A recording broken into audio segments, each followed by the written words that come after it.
नमस्कार दोस्तों, स्वागत है आपका the C S Battle YouTube channel पर। और मैं हूँ आपका दोस्त एडवोकेट हर्षवर्धन देशमुख। और आप सभी को बताने में मुझे अच्छा लगेगा कि मेरा जो AIB की जो एग्ज़ाम होती है, ऑल इंडिया बार काउंसिल, जो लॉ ग्रेजुएट करने के बाद देना ही पड़ता है, क्योंकि उसके बाद ही आपको पूरे देश भर में कहीं पर भी एडवोकेसी करने के लिए लाइसेंस मिलता है। तो वो मैं पास हो गया हूँ और लगभग 1.5 लाख से ज़्यादा लोग इस एग्ज़ाम में पास हुए। और 69% जो बच्चे थे वो पास हो गए, और जो भी आई थिंक 71% बच्चे इसमें फेल हो गए।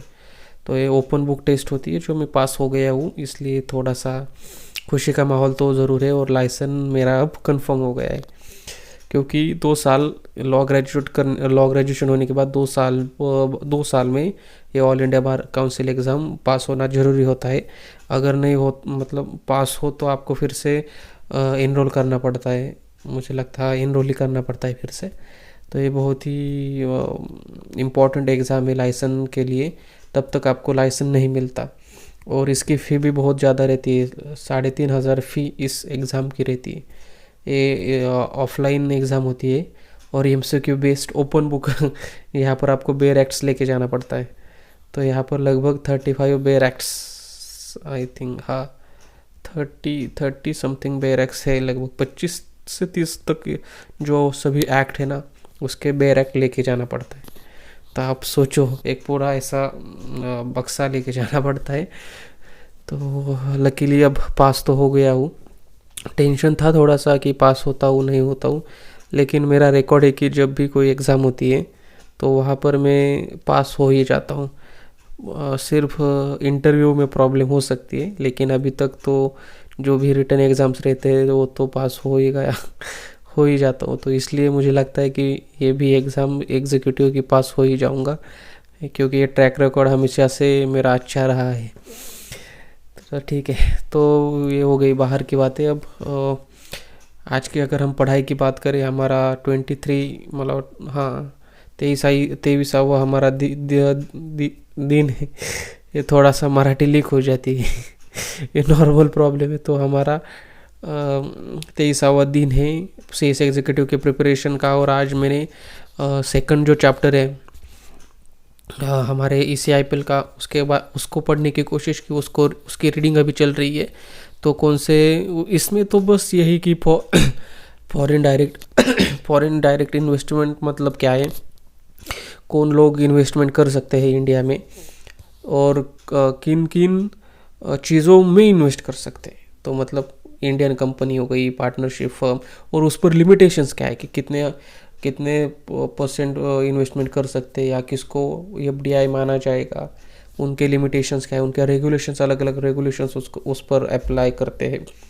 तो यही अभी तक पढ़ाई पूरी हुई नहीं है। और मुझे लगता है कि शायद आज इस दिन आज इसमें पूरा चैप्टर तो कवर नहीं होने वाला। हालांकि मैंने स्कैनर देखा था, स्कैनर बहुत ही कम क्वेश्चंस इस चैप्टर से आए थे, ऐसा दिख रहा था उसमें। लेकिन मैं भी थोड़ा सा कंफ्यूज हूँ कि कितना इसको इम्पोर्टेंस देना चाहिए इस चैप्टर को। तो थोड़ा सा मुझे लगता है कि मुझे टैक्समन और जो हमारा सुचिता प्रकाशन, ये जो 2 स्कैनर्स है, इन दोनों स्कैनर्स को मैं रिफ़र करना चाहूँगा इसके लिए, ताकि टैक्समन में मुझे लगता है कि जो इम्पोर्टेंट पॉइंट्स रहते हैं उसके लिए भी उन्होंने इम्पोर्टेंट पॉइंट्स लगते हैं वो भी उन्होंने उसमें स्कैनर में दिए गए उनके। और सुचिता में सिर्फ प्रीवियस ईयर के क्वेश्चंस ही दिए गए। तो मुझे लगता है जो इम्पोर्टेंट लगते हैं और जो प्रीवियस ईयर में आए, ये दोनों चीज़ें मुझे लगता है कि करना ज़रूरी है। इसलिए इस चैप्टर के लिए मैं दोनों स्कैनर्स को यूज़ करना चाहूँगा। और रही बात जो मैंने कल चैप्टर शुरू किया था, जो कि पहला ही चैप्टर ECIPL का इंट्रोडक्टरी चैप्टर है, और जो कि बहुत ही इम्पोर्टेंट है, और बहुत सारे क्वेश्चंस उस चैप्टर पर आए हैं। तो इसलिए उसको ज़्यादा फोकस देकर, ज़्यादा ध्यान देकर पढ़ना ज़रूरी है। तो इसलिए मैंने आज उसके स्कैनर्स देखे कि कौन से आए, उसको थोड़ा सा नोट डाउन किया और देखा। और जब भी अब अगर एक फिर से तो रिवीजन होकर रहेगी ना, तो उस वक्त उन पॉइंट्स पर मैं ज़्यादा फोकस करूँगा। ओवरऑल तो रीड करना है, एक बार तो रीडिंग तो सभी पूरा के पूरा जो मॉड्यूल है उसको तो रीड करना है। लेकिन सेकंड बार अगर जब मैं करूँगा तो जो इम्पोर्टेंट लगते हैं वहीं पर ज़्यादा फोकस करूँगा, ताकि एग्ज़ाम में लिखते वक्त थोड़ा सा ज़्यादा लिख सको। और अगर कोई क्वेश्चन आउट ऑफ सिलेबस तो नहीं, लेकिन जो इम्पोर्टेंट पॉइंट्स नहीं, मतलब जो इम्पोर्टेंट पॉइंट्स जो मैंने किए थे लेकिन उसके बाहर का कोई क्वेश्चन मॉड्यूल में से आता है, लेकिन फिर भी तो मैंने एक बार रीडिंग तो पूरी मॉड्यूल की करनी है, तो कुछ ना कुछ कंसेप्ट तो मतलब आया होगा ना दिमाग में, तो मैं वो उस हिसाब से भी उसको लिख पाऊँगा, क्योंकि मैंने एक बार मॉड्यूल तो रीड किया है, तो कंसेप्ट वहाँ से थोड़ा सा दिमाग में तो आएगा।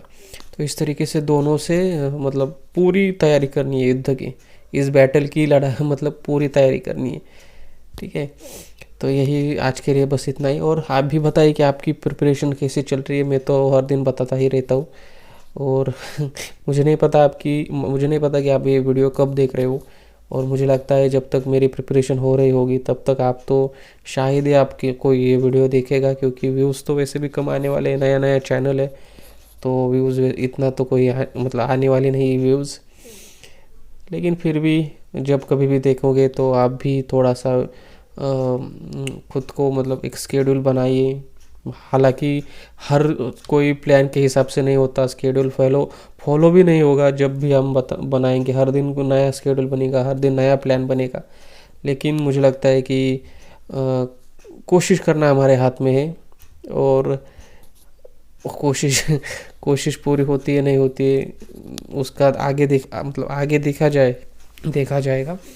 लेकिन हम प्लानिंग करेंगे, प्लानिंग मतलब पूरी हो ना हो, लेकिन कोशिश हम करेंगे। ठीक है, तो बस इतना ही, मिलते हैं कल की बातें कल करेंगे। तो चलो बाय।